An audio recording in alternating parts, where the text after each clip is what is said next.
konsep moderasi beragama. Satu, moderasi beragama adalah cara pandang dan praktek kehidupan beragama yang mengejawantahkan esensi ajaran agama, yang melindungi martabat kemanusiaan dan membangun kemaslahatan dengan prinsip adil, merata, dan mentaati konstitusi sebagai kesepakatan bersama.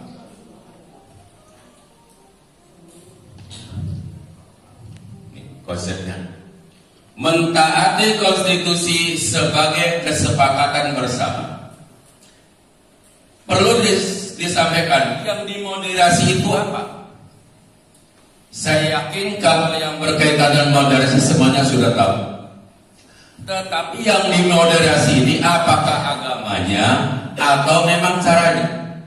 Kalau agamanya tidak perlu dimoderasi, Pak, sebab ini sudah benar. Tetapi cara beragama itu sendiri yang perlu disampaikan kepada masyarakat dengan apa? Dengan melalui sebuah moderasi. Jadi cara beragama, bukan agamanya yang dimoderasi.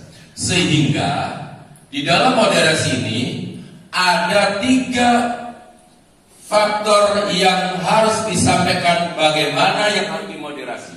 Jadi yang dimoderasi ini ada 3. Bukan kepada masalah pengamalan agamanya, tetapi yang dimoderasi adalah cara beragama. Kalau memang itu cara beragamanya apa? Sebab di dalam agama ini ada yang namanya formalistik, sekularistik, dan substansialistik.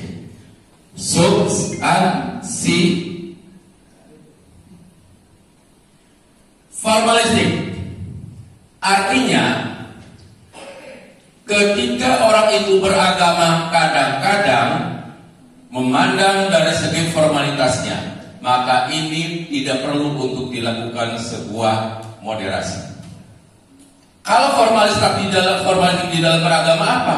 Seperti sebuah lembaga ini tidak perlu. Nah, begitu juga sekularistik. Sekularistik itu adalah individu. Jadi kalau formalistik adalah yang berkaitan dengan antara agama dan negara dipisahkan, kalau sekularistik adalah berkaitan dengan individu. Yang harus kita lakukan moderasi adalah berkaitan dengan substansi atau esensi di dalam ajaran agama itu sendiri. Jadi esensi di dalam ajaran agama inilah yang kita lakukan adanya sebuah moderasi beragama. Kenapa kita perlu adanya moderasi beragama? Ada 3 latar belakang perlunya kita melakukan moderasi beragama. Yang pertama, bahwa Indonesia bukan negara sekuler. Indonesia bukan negara sekuler yang memisahkan antara agama dan negara. Dan juga bukan negara agama yang diatur oleh suatu agama tertentu. Kalau negara sekuler apa? Seperti di Amerika. Kalau yang diatur oleh suatu agama tertentu, di mana? Di Arab. Jadi Indonesia bukan negara yang diatur oleh suatu agama tertentu dan juga bukan negara sekuler. Oleh karena itu, Indonesia sebagai sebuah negara yang tidak sekuler dan tidak mengatur atau diatur oleh sebuah agama tertentu. Yang kedua, bahwa negara memposisikan sebagai in between. In between itu seperti apa? Artinya tidak terlalu tinggi dalam campur tangan urusan agama, tidak pula terlalu ke bawah.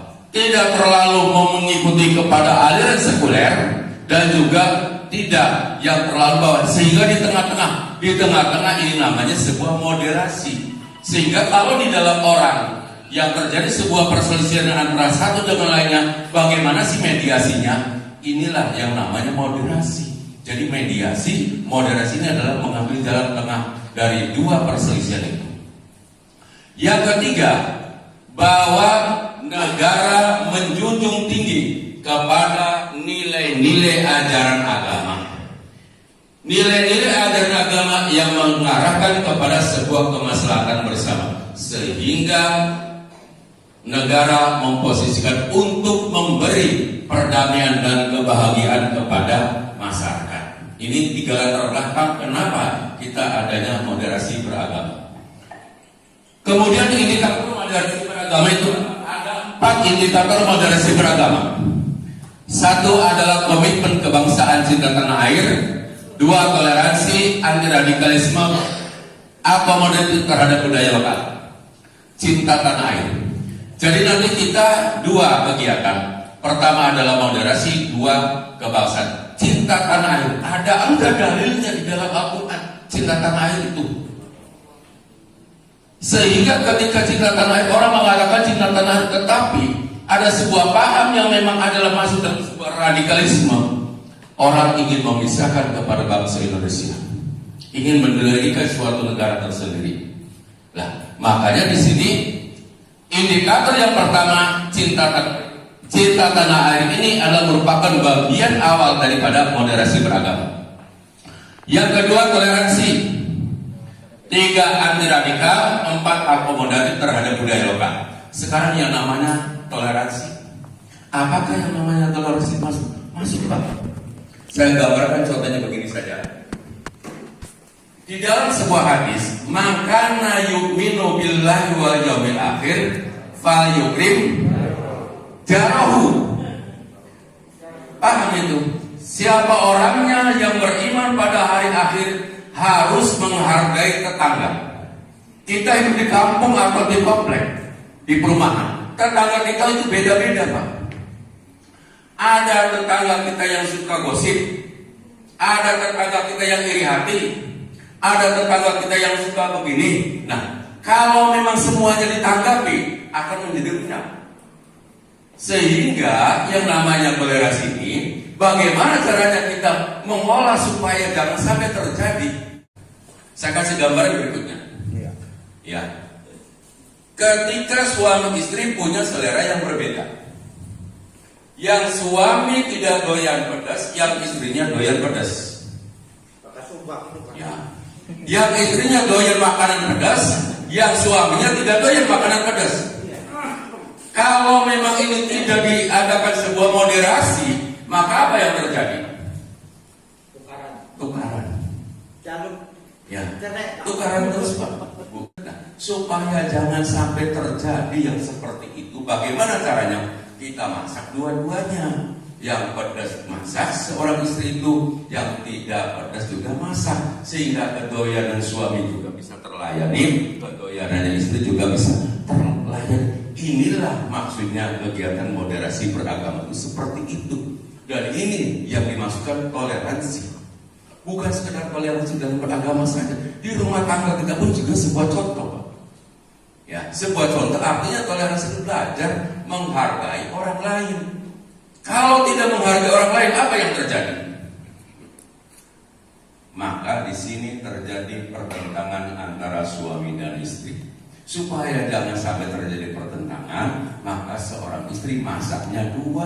Yang satu adalah pedas untuk istrinya, yang kedua tidak pedas untuk suaminya. Nah ini aman kan Pak? Toleransi. Anti radikal. Radikal ini timbulnya dari mana? Ya, radikal timbulnya dari mana Pak? Radikal ini timbul karena adanya sebuah pemahaman dari masyarakat, dari kita, yang menganggap diri kita itu paling benar. Ketika dirinya itu adalah menganggap paling benar, maka akan memaksakan orang lain supaya mengikuti kita.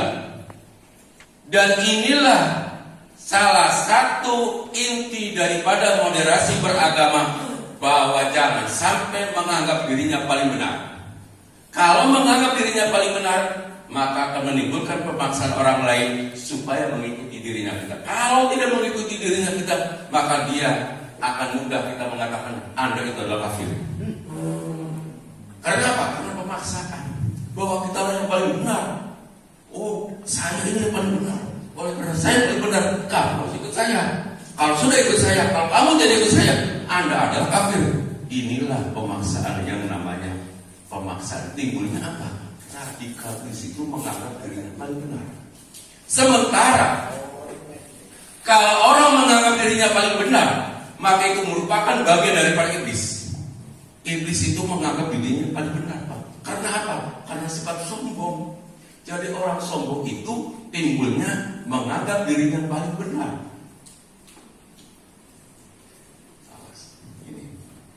Ini luar biasa. Jadi sombong itu adalah sifat yang menganggap dirinya paling benar. Ketika orang menganggap dirinya paling benar, maka itu adalah sifat sombong, dan sombong itu dari iblis. Ingat, ketika proses terjadinya Adam, Qala rabbuka lil malaikati inni ja'ilun fil ardi khalifah. Allah menyampaikan, tetapi di situ ada sebuah nota keberatan. Malaikat menyampaikan nota keberatan. Malaikat, saya akan menjadikan khalifah di muka bumi. Malaikat protes, Pak. Nota keberatan. Qalu ataj'alu fiha. Itu nota keberatan, Pak. Cuma katanya saja kurang paham. Qalu ataj'alu fiha ma yufsidu fiha wa yasfiku dima. Itu nota keberatan dari para malaikat. Malaikat merasa keberatan ketika yang dijadikan khalifah itu adalah Adam, bukan dari bangsanya malaikat. Apa nota keberatannya? Bukankah aku termasuk orang yang mensucikan engkau, yang tidak pernah ini? Dan bukankah aku mengetahui bahwa karakter watak manusia suka bermusuhan dan mengalirkan darah? Itu nota keberatan. Apa jawabannya Allah? Qalu atadil fiyamah. Qala inni a'lamu ma la ta'lamun. Dan pokoknya laksanakan. Nah, apa? Setelah itu diberikan sebuah bekal. Adam itu diberikan dan diajarkan ilmu pengetahuan, sehingga dari ilmu pengetahuan itu maka kemudian dites oleh Allah. Silakan Adam jawab pertanyaan-pertanyaan ini. Semuanya dijawab dengan tuntas. Inilah qala inni a'lamu ma la ta'lamun. Ya Adam, sampaikanlah penjelasan. Akhirnya apa? Menerima. Yang tidak menerima adalah iblis. Karena apa tidak menerima iblis? Iblis adalah sombong. Nah, sombong inilah menganggap bahwa iblis dirinya paling benar. Jadi kalau di dalam moderasi beragama, intisarinya jangan sampai kita menganggap diri paling benar. Kalau kita menganggap diri paling benar, maka itu merupakan bagian daripada sifat takabur.